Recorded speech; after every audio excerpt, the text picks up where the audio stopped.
Now, let's take a look at another two questions. Look at really sort of the possible effects of the impact of how the election goes. We asked, do you think the Israeli right-wing settlement policy will be significantly harmed if Donald Trump is not reelected? And 53.2% say it will be harmed, meaning settlement policy. 21.2% responded to no, Israel acts independently, really meaning it doesn't matter that much. 21.2% say my views are center-left, obviously not supporting settlement policy, and 4.5% said don't know. Now, a second question, maybe the other side of the coin. Prime Minister Netanyahu is considered especially close to President Trump. If Joe Biden is elected president, do you think Israel-U.S. ties will be harmed? Yes, 50.9%. No, 43.5%. Don't know, 5.6%. Danny, let's take the first of those. President Trump and his administration basically stopped the Israeli sovereignty push or annexation push, and yet still most Israelis feel that if he is not reelected, settlement policy will fare less well under a Democratic Joe Biden presidency. It may be affected, although I think it will be very difficult for a Biden administration to bring back the focus in the Israeli-Arab relationship to the Palestinian issue rather than to normalization with other countries, whether in the Gulf or in Africa or in other places. I think that President Biden, if he's elected, will continue that policy because that's the policy that brings to any president good PR dividends. But, I think that the most important point of potential friction between Israel and the Biden administration is not settlements. I think it's the JCPOA, the Iran nuclear deal.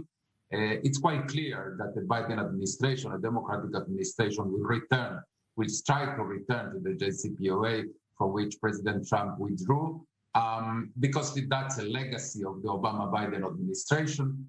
So they will do it.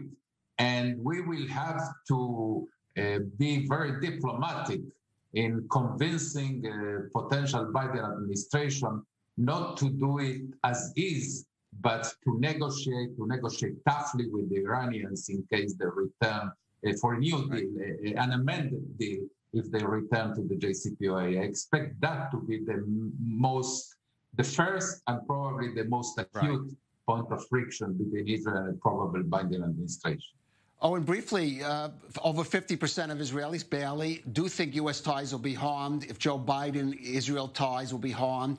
If Joe Biden is elected, that's not actually good news for Benjamin Netanyahu in that poll. No, and everything Daniyan just said is absolutely right. Iran is going to be the central issue. It could very, very quickly look, Kalev, a lot like 2015, except for one crucial difference. We could well see Democrats with a majority in the Senate and in the House, not only having the White House. And again, that takes away potential tools for an Israeli government in trying to oppose whatever an administration would want to do. But to be continued, if Joe Biden wins, and again, he is absolutely projected to win at this point, this is an absolute ticking time bomb waiting for all of us on January 21st, 2021. Right. And finally, we asked this question. Do you think a rift has grown between U.S. Jews and the state of Israel in recent years? Well, 47% said there's a rift that can be mended. 35.3%, no rift, only debate. A significant rift that can't be mended, 12.4% of Israelis said it. Danny, actually, I think this is fairly positive news in the sense that at least only about 12% of Israelis think that there's a rift that can't be mended, that the ties are still there between Israel and the U.S. and U.S. Jews. Completely with the majority.